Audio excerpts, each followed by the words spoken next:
Mary Ann Robson entered the world on October 31st, 1832, in Low Morsley, County Durham, born to Margaret and Michael Robson, who worked as a coal mine sinker.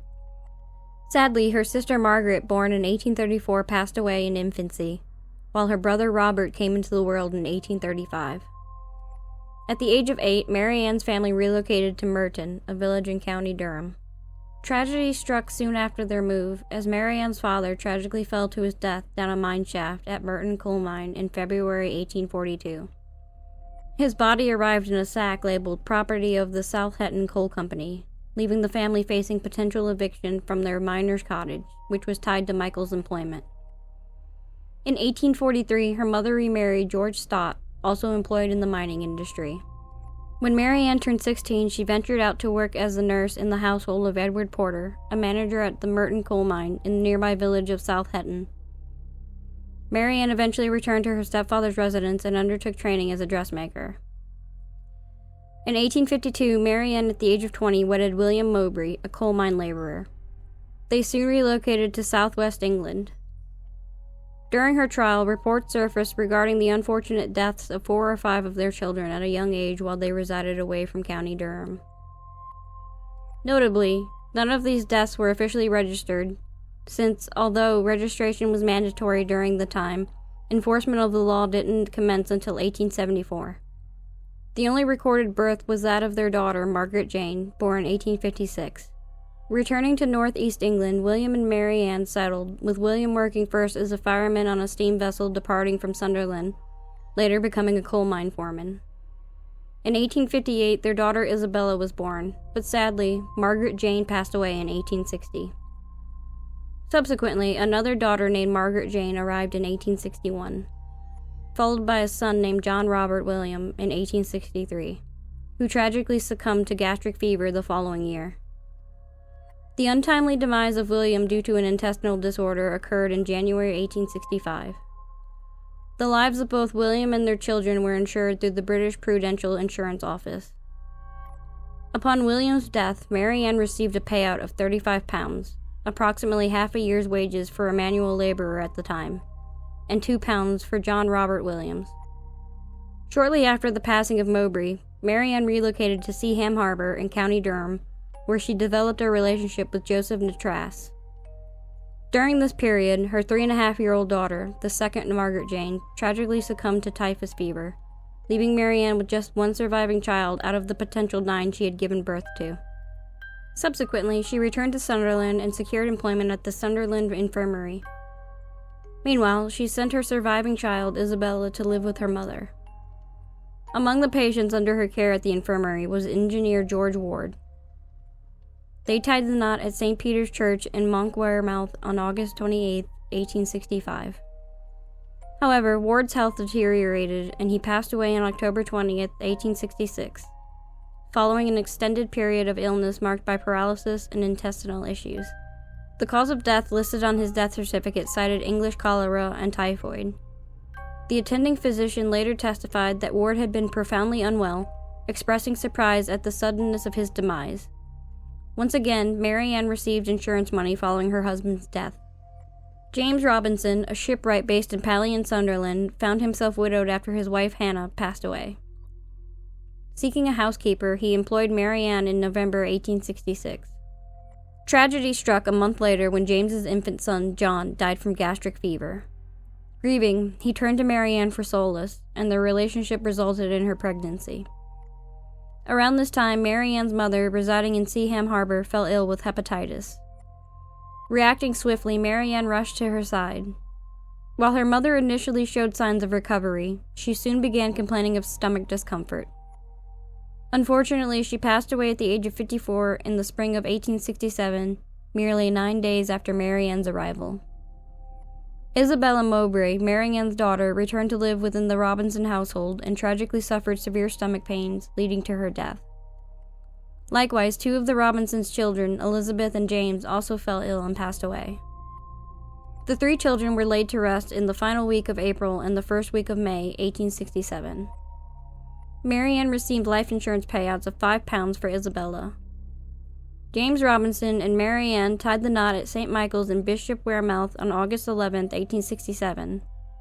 Their first child, Margaret Isabella, was born in November that year, but fell ill and passed away in February 1868. Their second child, George, entered the world on June 18, 1869. As time passed, Robinson grew suspicious of his wife's persistent requests for him to insure his life. Upon investigation, he uncovered Mary Ann's clandestine accumulation of £60 in debts and discovered she had misappropriated over £50 that she was entrusted to deposit. Further revelations revealed Mary Ann had coerced his older children into pawning household valuables.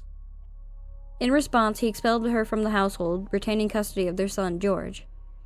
Mary Ann, facing dire circumstances and living on the streets, found a ray of hope through her friend, Margaret Cotton, who introduced her to Margaret's brother, Frederick. Frederick, a pitman and recent widower residing in Walbottle, Northumberland, had tragically lost 2 of his 4 children. Margaret had been a surrogate mother for their surviving children, Frederick Jr. and Charles. Sadly, in late March 1870, Margaret passed away due to an unspecified stomach ailment, leaving Mary Ann to console the grieving Frederick. Concurrently, Mary Ann found herself expecting her 12th child. In a turn of events, Cotton and Mary Ann entered into marriage on September 17, 1870, at St. Andrews in Newcastle upon Tyne, and their son Robert was born early in 1871. Soon after, Mary Ann discovered that her former lover, Joseph Nattrass, resided 30 miles away in the County Durham village of West Auckland and was no longer married. Rekindling the romance, she persuaded her new family to relocate closer to him. Tragically, Cotton passed away in December of the same year, purportedly from gastric fever. Insurance policies had been taken out on his life as well as those of his sons. Following Frederick's demise, Nattrass swiftly transitioned into becoming Mary Ann's lodger. Concurrently, she secured employment as a nurse caring for an excise officer recovering from smallpox. While popular culture sources refer to him as John Quick Manning, there is a notable absence of any verifiable records pertaining to a John Quick Manning within the West Auckland Brewery or the National Archives. The census records, birth, death, and marriage registries similarly lack any traces of such an individual. Nonetheless, investigations suggested the presence of a Richard Quick Manning, a customs and excise official specializing in breweries, possibly being the true identity of Mary Ann Cotton's paramour. During this period, Mary Ann became pregnant with her 13th child by him. Tragedy struck once more as Frederick Jr. passed away in March 1872, followed shortly by the infant Robert. Subsequently, Nattrass fell ill with gastric fever and passed away shortly after revising his will in Mary Ann's favor. Simultaneously, an insurance policy that Mary Ann had taken out on Charles's life, who was still alive, remained pending collection. Mary Ann's downfall began when Thomas Riley, a parish official, approached her to assist in nursing a woman afflicted with smallpox. Exacerbated with the presence of the last surviving Cotton boy, Charles Edward, she asked Riley if he could be sent to the workhouse. Riley, who also held the role of West Auckland's assistant coroner, insisted that she accompany him. During their conversation, Mary Ann expressed her belief that the boy was frail, adding a chilling remark, "I won't be troubled long. He'll go like all the rest of the Cottons." 5 days later, Mary Ann informed Riley of the boy's purported death. Concerned, Riley sought assistance from the village police and persuaded the doctor to withhold issuing a death certificate until a thorough investigation could be conducted. Instead of visiting the doctor first after Charles's demise, Mary Ann headed straight to the insurance office. To her dismay, she discovered that no funds would be disbursed until the death certificate was procured. An inquest followed, during which the jury concluded that the cause of death was natural. Mary Ann defended herself, alleging that she had used arrowroot to alleviate the boy's illness, and accused Riley of making false accusations due to her rejection of his advances. Subsequently, local newspapers seized upon the story, uncovering Mary Ann's history of moving across northern England and experiencing the deaths of 3 husbands, a lover, a friend, her mother, and 11 children, all reportedly from stomach fevers. Suspicion fueled by rumors led to a scientific inquiry. Dr. William Byer Kilburn, who had provided medical care to Charles, had retained samples, which upon examination revealed traces of arsenic. Upon this discovery, Dr. Kilburn notified authorities, prompting Mary Ann's arrest. Subsequently, the police arranged for the exhumation of Charles's body. She faced charges for his murder, yet the trial was postponed until after she gave birth in Durham jail on January 7, 1873, to her 13th and final child, whom she named Margaret Edith Quick Manning Cotton. The trial of Cotton commenced at Durham Court on March 5, 1873. A delay occurred due to an issue arising in the selection of a prosecution counsel. Initially, Mr. Aspinwall was under consideration. However, the Attorney General, Sir John Duke Coleridge, opted for his close ally and protege, Charles Russell, causing a stir that prompted a query in the House of Commons. Despite the controversy, Russell took charge of the prosecution. The Cotton case marked the beginning of several notorious poisoning trials in which he would later be involved, including those of Adelaide Bartlett and Florence Maybrick. Thomas Campbell Foster handled the defense during the trial.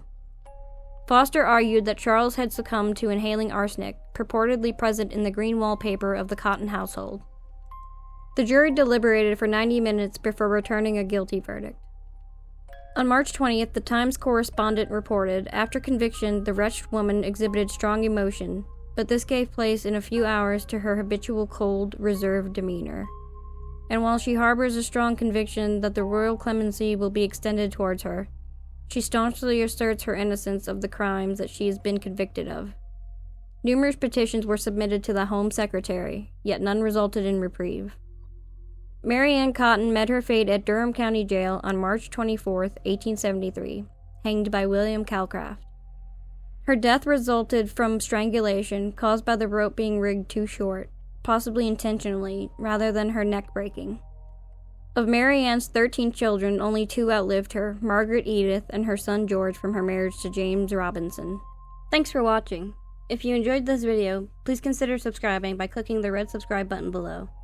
And don't forget to ring that notification bell so you never miss an update. Your support means the world to us. Please give this video a thumbs up if you liked it.